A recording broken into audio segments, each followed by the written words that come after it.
You are listening to the Intelligent Vocalist Podcast, episode 120. Welcome to the Intelligent Vocalist with John Henny. This is the podcast dedicated to help you be a smarter, better, more informed singer. And now, your host for the Intelligent Vocalist, John Henny. Hey there, this is John Henny. Welcome back to another episode of The Intelligent Vocalist. I do so appreciate you spending your precious listening time with me. All right, I am in the process of getting ready to leave to lecture at the IVTOM International Voice Teachers of Mix Conference this weekend. I am very excited about that.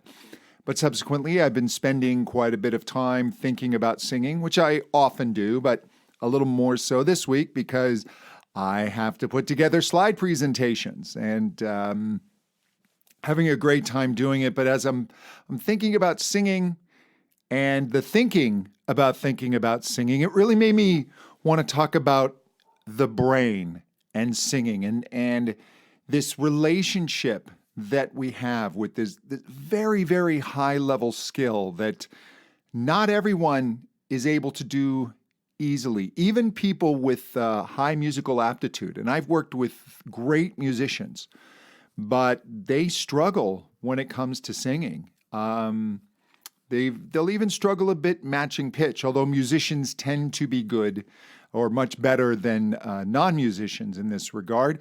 But there's even some struggle there. And I myself, I've talked about this before, I did not come to singing easily. I really, really struggled with this. And I also have to stay up on this. My voice is not an easy voice to tame. It's a bigger voice. It tends towards wanting to be heavy. I like to kind of force things and muscle things, and that works its way into my voice as well.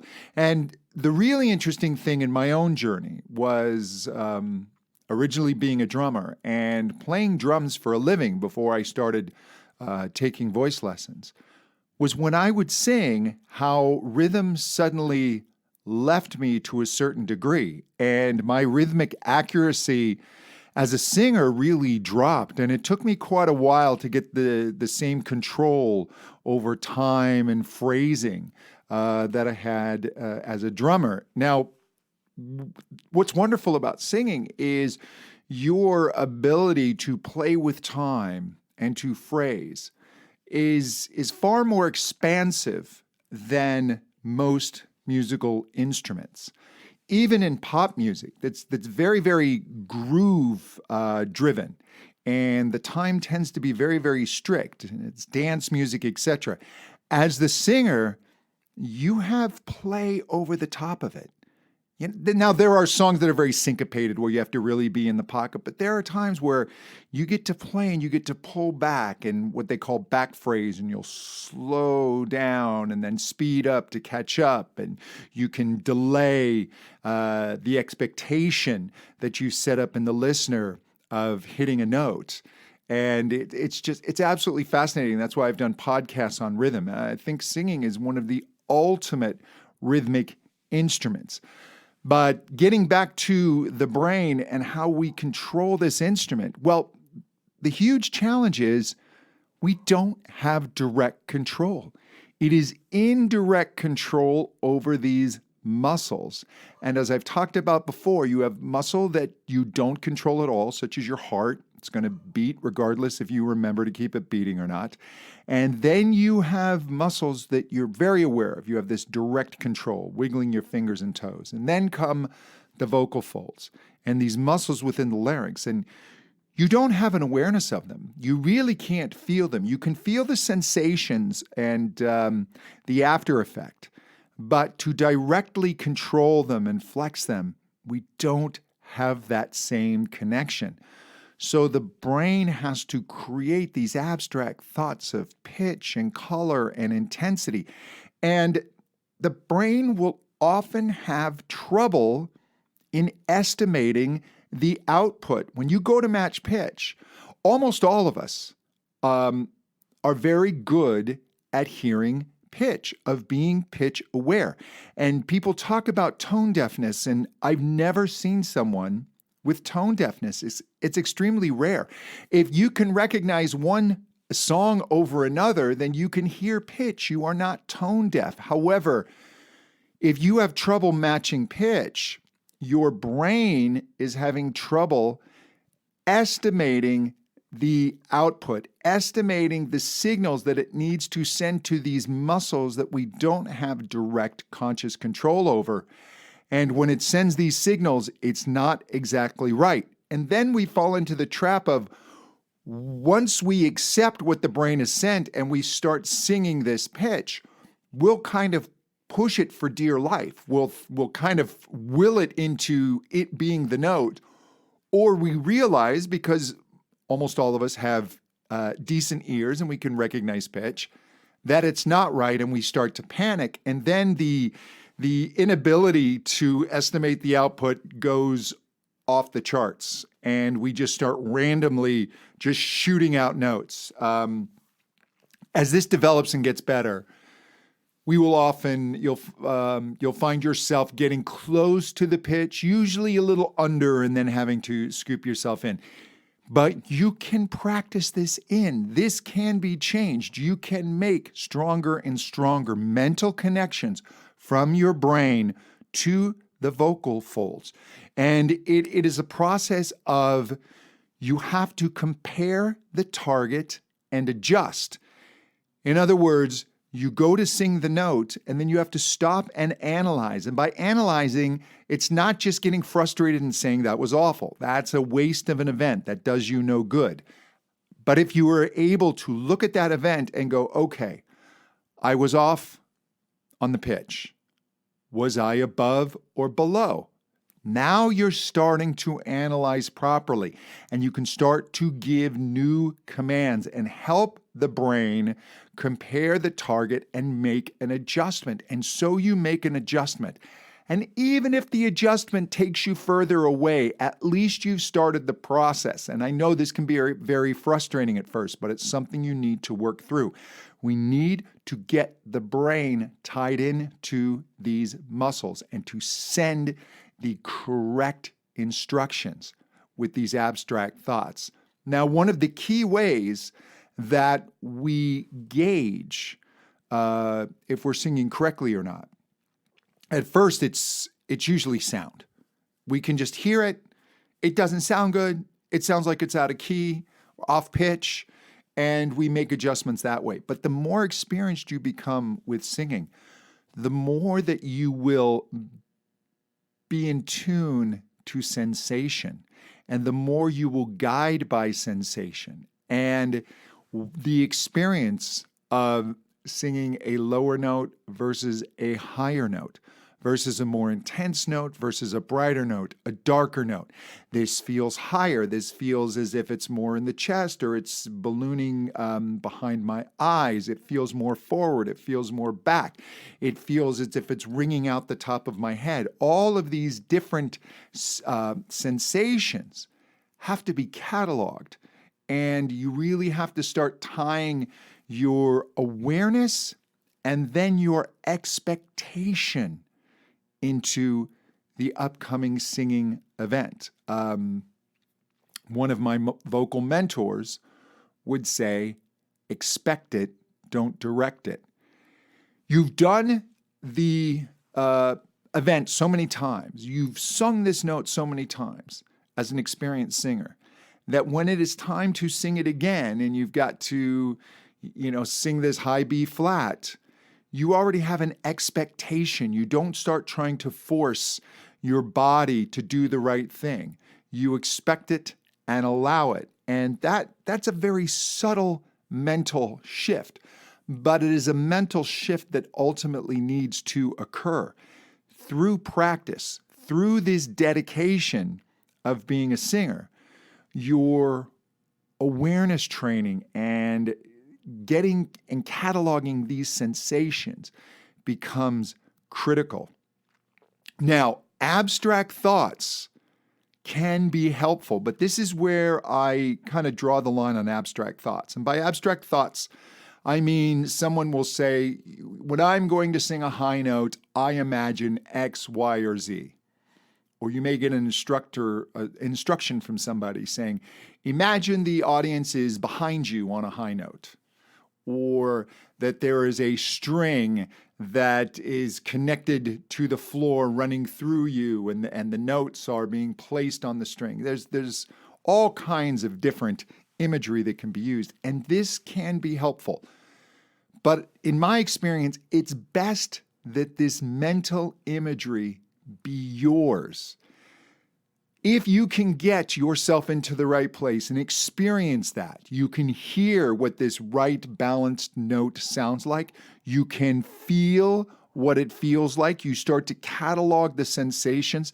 Then you can start to paint and place word pictures on this. And that becomes your thought process. But when it is dictated to you, and I am really, really careful about using this in my teaching, because for me, what will work for one student can be absolutely confusing for another when you get into these abstractions. So I prefer it to come from the student. What I will do is get the student into the right place, and I'll ask them, what was that experience like? What does that feel like to you? What was that to you? And if they come up with something kind of off the wall and bizarre, I'll usually understand it because I've experienced it as well. And I'll say, that's great. I allow them to put it in their own words. And that can become a great shortcut where you just think this abstraction that you're on top of the note or whatever it is. And that helps set in the right expectation, which then sets in the right balance of air, focal fold resistance, resonance, the things that you really do physically control. But when you are singing, you don't have time to go through your checklist of, I've got this many pounds of air pressure meeting my folds that have a closed quotient of 65% to a vowel that is where the second formant is tuned to the third harmonic. That's not going to work. That's not to say that understanding science on that intellectual level is not helpful. It really is, because when you're breaking down the voice and really learning to do this, it can be invaluable. But when you're really singing and you're performing, it's really on a more abstract, in the moment level. And these almost metaphysical ideas and thoughts can be very, very useful. Now, when we're thinking about singing, the way that we communicate with ourselves is, as I'm communicating with you now, language. But language often falls short.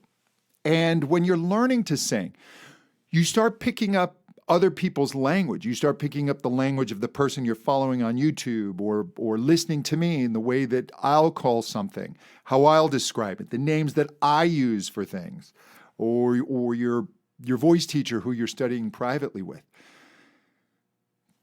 But these words fall short. They don't explain the entire experience in the way that we need it when we are performing. And when language fails, I was recently just watching a special on 9/11, recently had the 18th anniversary. And they were talking about Air Force One and just kind of the panic. They didn't know if a plane was going to try and slam into Air Force One as they were taking the president around. And they were trying to communicate with the FAA, and I believe it was NORAD, which is the air defense system that we've set up with Canada, the North American Aerospace Defense Network. I'm sure somebody out there knows what it's called properly. But as they were trying to communicate, they weren't able to very effectively because they had different words for the same thing. And that's what you're going to find out in the world of voices. There will be different words for the same thing. And then you run into the problem of, you will get voice teachers for purposes of marketing, or you may have a guru-based voice method where they'll start creating their own terms. And they may have some really valid stuff going on, but now it's their terms versus all the other terms that are floating around. So that becomes an impediment. So when there's a name for something, whether it's chest voice or mix or whatever this is, it's really helpful to understand what they're talking about on a more scientific, fundamental level. That's why I really encourage everybody to understand the function of the vocal folds, as well as, even more importantly, acoustics, how all this works and how you utilize this to create a balanced vocal sound. The other part that becomes difficult is just the way our brains tend to work. We like to look at things in a binary fashion. We like to look at things in groups. It's either A or B. It's this or not this.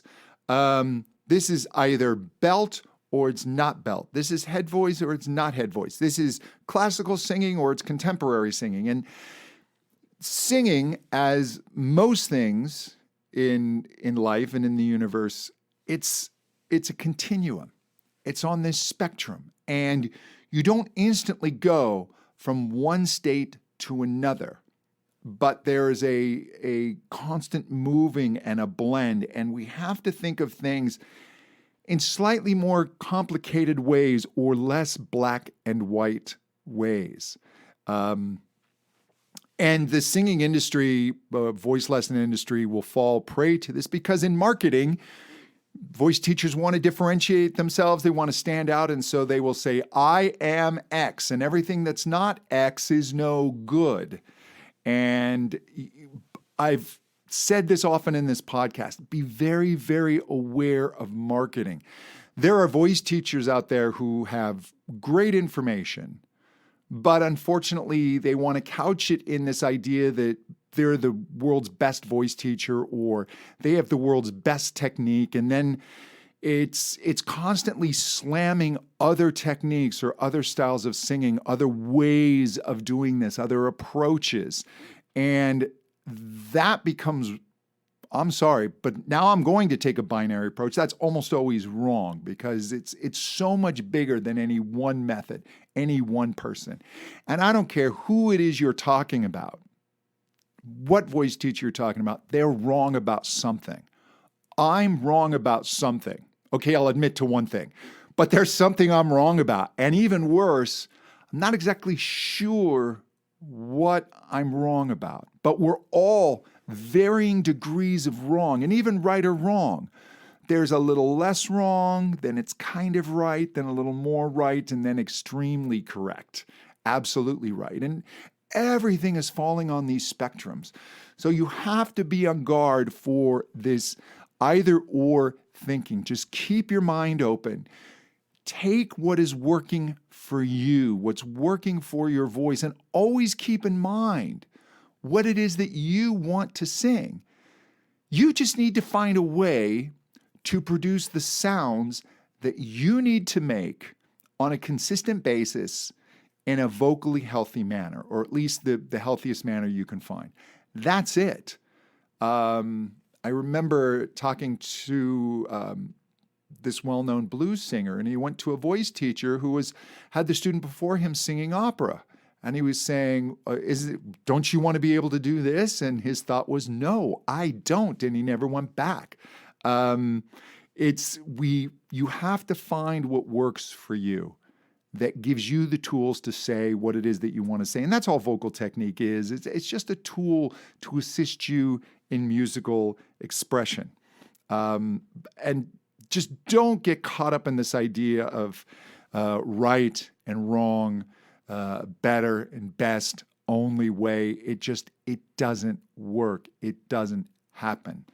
And again, that guru kind of school of singing, I was in one before many, many years back, and it had some pluses and it definitely had its minuses. And then in recent years, I was approached to join another guru type school of thinking. And by that point, I knew there was no way, no matter how good the person giving the education, when I even sniff that the person is not to be questioned and all knowledge comes through them and all knowledge must be vetted through them, it's over for me.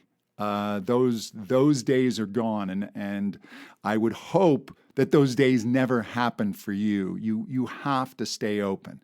Now, when you're working with a teacher, listen to this teacher, work with them, give it a chance. But if a teacher, and I did this when I was a young teacher, but starts saying that this person's wrong, this is right, that's wrong, you're getting into that closed binary thinking, and you need to keep your mind open. Your brain and singing really just has to be open, and you just need to keep seeking for the truth that you need to express your truth. And that's all I got for today. Hey, if you want to know more about me, go to johnhenny.com.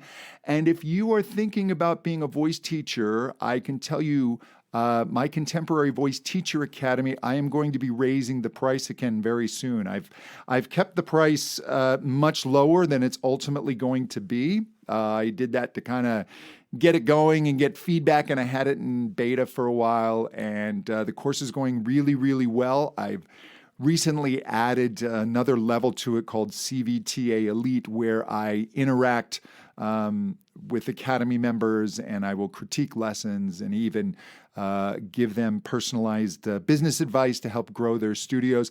That's ultimately going to be a separate, more expensive tier, but for right now, you can get both the course and that tier. It's $59 a month. It will soon be going up to $69 a month. So if you are thinking about it, go to johnhenny.com and just click on Teacher Training up in the menu. Hey, I really, really appreciate you listening to me babble. And if you hear barking in the background, that is my ill-tempered bulldog, French bulldog, Wee Man, and he thinks I'm talking to somebody and he's completely annoyed. And until next time, to better singing. Thank you so much. Bye-bye.